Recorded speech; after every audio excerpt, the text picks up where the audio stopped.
उपरीतन गुणस्थानों में जब हम चढ़ते हैं, पहुँचते हैं, तो यही धर्म ध्यान और भी अधिक परिणामों की विशुद्धि के कारण प्रमत्त विरत गुणस्थान में उन्हें 28 मूल गुणों के चिंतनात्मक धर्म ध्यान भी हो सकता है एवं 28 मूल गुणों की क्रियाओं को पारण करने वाला एक प्रवृत्ति रूप भी धर्म ध्यान हो सकता है।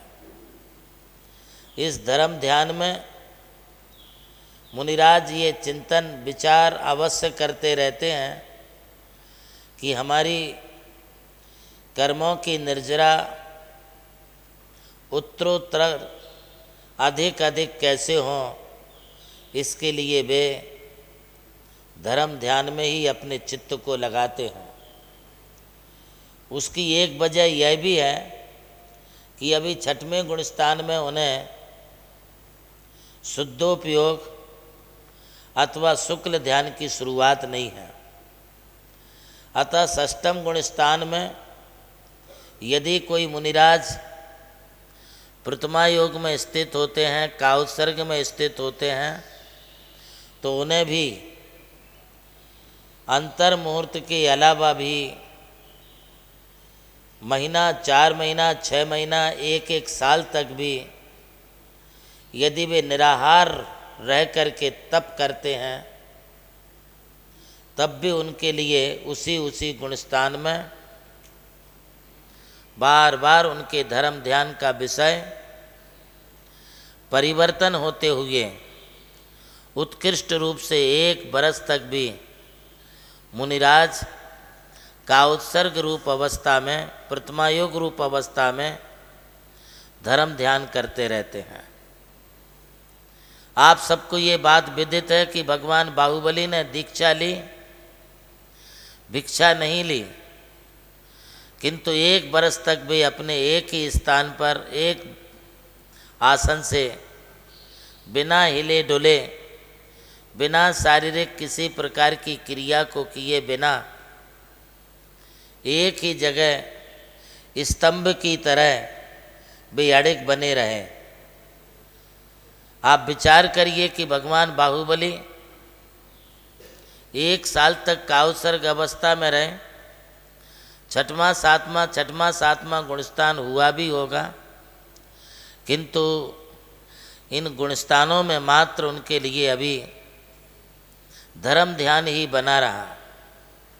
अब उसमें जो भी वे आज्ञा विचय से लेकर के जीव विचय तक अथवा संस्थान विचय तक जो भी 10 प्रकार का धर्म ध्यान है, उस 10 प्रकार के धर्म ध्यान में ही वे दत्त चित्त बने रहें और उसी में वे अपना आत्मानुवेषण करते हुए असंख्यात गुण श्रेणी कर्मों की निर्जरा वे निरंतर करते रहें। चाहे कोई भी साधक हो, साधकों को साध्य अवस्था तक बढ़ने के लिए प्रारंभ से ही उन्हें धर्म ध्यान में भी सालंबन धर्म ध्यान ही धारण करना पड़ता है। सालंबन का मतलब है कि आलंबन सहित। चाहे तुम द्वादशांग के किसी भी सूत्र वाक्य का चिंतन करो या पंच परमिष्टियों का चिंतन करो या सप्त तत्वों का चिंतन करो, 12 अनुप्रेक्षाओं संबंध संदर्भित विषयों का चिंतन करो, 22 परिचयों का चिंतन करो, ये सब उनके धर्म ध्यान के अंतर्गत आने वाले ध्यान हैं। और उस ध्यान से भी हमें आगे शुद्धोपयोग की ओर बढ़ने का अवसर प्राप्त होता है। जैसे सीढ़ी दर सीढ़ी चढ़ने से ऊपर की मंजिल प्राप्त होती है, इसी तरह धर्म ध्यान के इन भेद प्रभेदों को प्राप्त करने के बाद ही अपने लिए आगे शुद्धोपयोग की प्राप्ति होती है। आज्ञा विचय धर्म ध्यान के अलावा एक अजीब विचय धर्म ध्यान भी है, जिसमें धर्म, आकाश, काल, पुद्गल आदि जीव द्रव्यों के स्वभाव का चिंतन किया जाता है। धर्म द्रव्य के प्रदेशों का, धर्म द्रव्य के स्वभाव का, धर्म द्रव्य के लक्षण का, अधर्म द्रव्य के स्वभाव का, अधर्म द्रव्य के स्वरूप का, आकाश काल और पुद्गल द्रव्य के स्वभाव और स्वरूप का, लक्षण का जो बार बार विचार किया जाता है, यह अजीब विषय धर्म ध्यान के अंतर्गत आने वाला एक धर्म ध्यान ही है।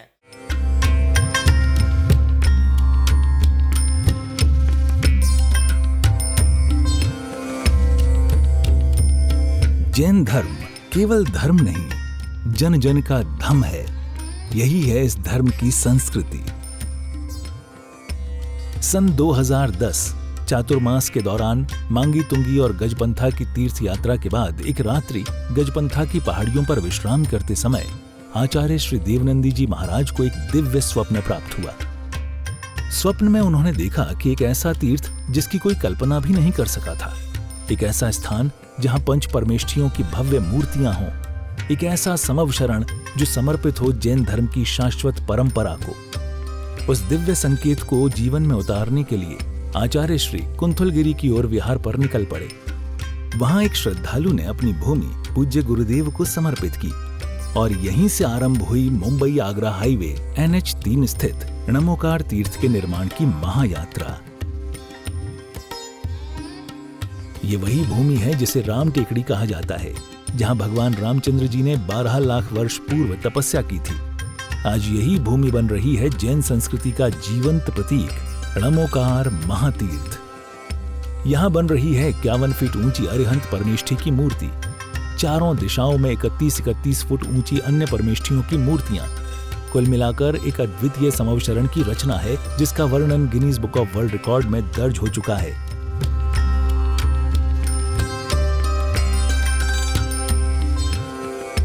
इस भव्य मंदिर जी में स्थापित किए जा रहे हैं 24 तीर्थंकरों के 24 मंदिर, पंचमेरु, नंदीश्वर द्वीप, नवदेवता और 64 रिद्धि मंदिर, सप्तऋषि मंदिर और गोमटेश्वर बाहुबली, संवेद शिखर जी की झलक और क्षेत्रपाल मंदिर।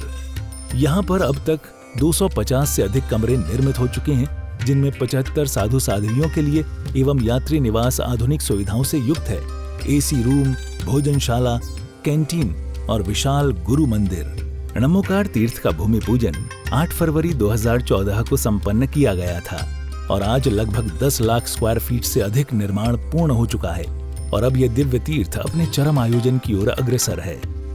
2026 में जिन शासन के वरिष्ठतम आचार्य परम पूज्य साधना सम्राट गणाधिपति गणधराचार्य श्री कुंथु सागर जी महाराज के सानिध्य में एवं परम पूज्य प्रज्ञा श्रवण सारस्वताचार्य श्री देवनंदी जी महाराज की प्रेरणा एवं निर्देशन में 400 से अधिक साधुओं की उपस्थिति में आगामी 6 से 13 फरवरी 2026 में णमोकार तीर्थ का भव्याति भव्य अंतर्राष्ट्रीय पंचकल्याणक प्रतिष्ठा एवं महामस्तकाभिषेक महोत्सव का आयोजन होने जा रहा है।